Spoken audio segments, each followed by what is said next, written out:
Hello, dear students of class 12th. Welcome to English literature class. Now I'm going to start The Story of an Hour,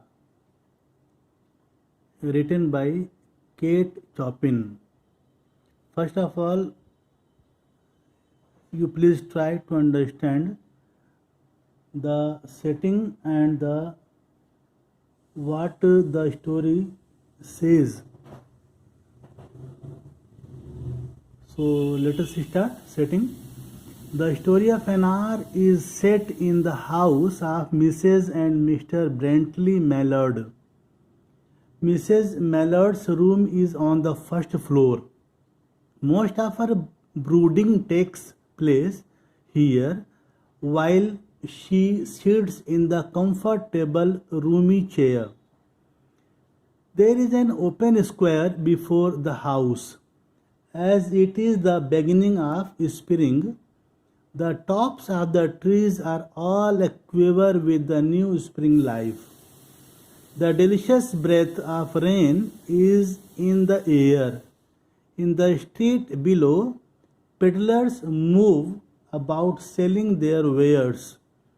Their cries can be easily heard. The twittering of sparrows in the eaves can also be heard. Most of the action, which is purely mental, takes place here.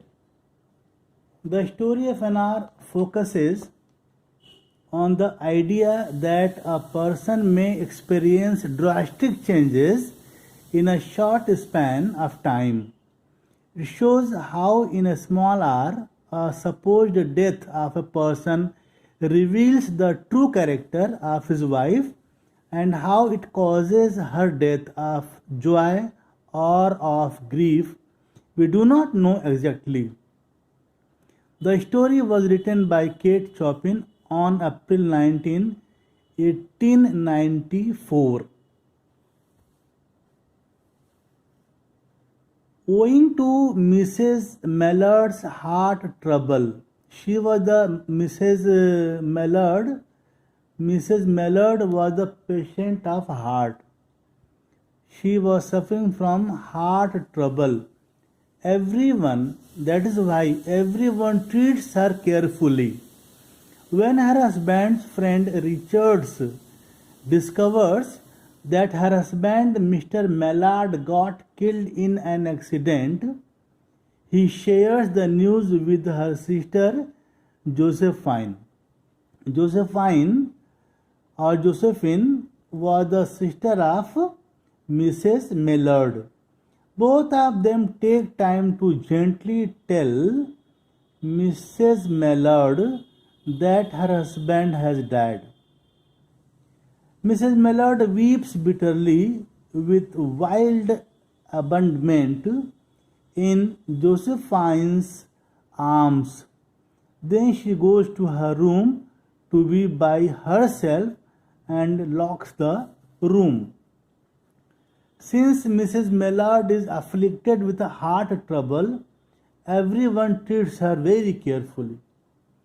When her sister Josephine and her husband's friend Richards discovered that Mrs. Mallard got killed in a train accident, they take every care to break to her this news as gently as possible. Josephine sits down with her and dances around the truth until Mrs. Mallard finally understands what has happened. In the meantime, Richards hangs out with them for moral support.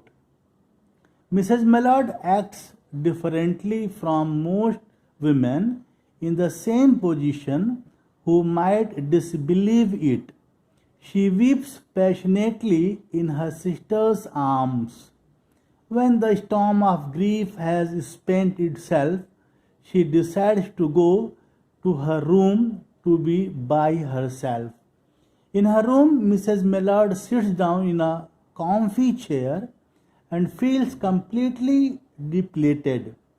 She looks out of the window. She can see before her housetops of trees, that are all fresh and alive with the new spring life. The delicious breath of the rain is in the air. She hears the notes of a distant song and twittering of sparrows. She sits still occasionally. She sobs briefly like a kid. She is young and fair, but due to this news, she looks preoccupied. Suddenly, Mrs. Mallard realizes that something is approaching her. She waits fearfully for this unknown news or knowledge. It seems to be too subtle and elusive. She breathes heavily and tries to resist before succumbing to this news knowledge. That is a feeling of freedom. She feels freedom that her husband had died, so she is free now. She thinks to herself how she will cry when she sees the dead body of her husband. She is kind of excited about the chance to make her own decisions and not feel accountable to anyone. She feels even more swept by the idea of freedom than the fact that she had felt love for her husband. She focuses on how liberated, how free she feels. Outside the locked door of Mrs. Millard, Josephine kneels with her lips to the keyhole and implores for admission. Lousy, open the door. I beg, open the door. Mrs. Millard tells her to go away and fantasizes about the exciting life ahead. She was imagining what would be changed in her life after the death of her husband. Finally, overcome by her sister's pleading, she opened the door and is really to go with her. They descended the stairs. Suddenly, the door opens, and here in the story, there is a change. And this is the last of the last para, you can say. Suddenly, the door opens, and Mr. Mallard, carrying his grip sack and umbrella, comes in. He is not dead and doesn't even know anyone thought he was dead. He was alive.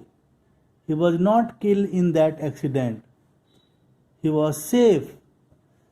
Richards and Josephine try to protect Mrs. Mallard from the sight, but they can't. She sees Mr. Mallard. She means here Mrs. Mallard sees Mr. Mallard and receives the shock they tried to prevent at the beginning of the story and dies.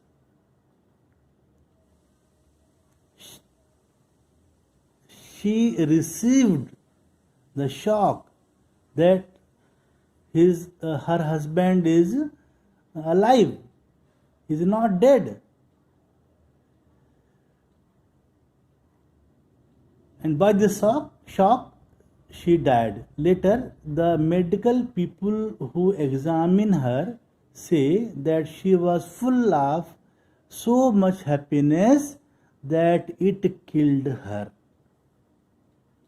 All this story was done in an hour, so the name of the story is given The Story of an Hour. This was the outline of the story, and I'll explain it tomorrow by your. I will explain it tomorrow with your textbook. Thank you so much.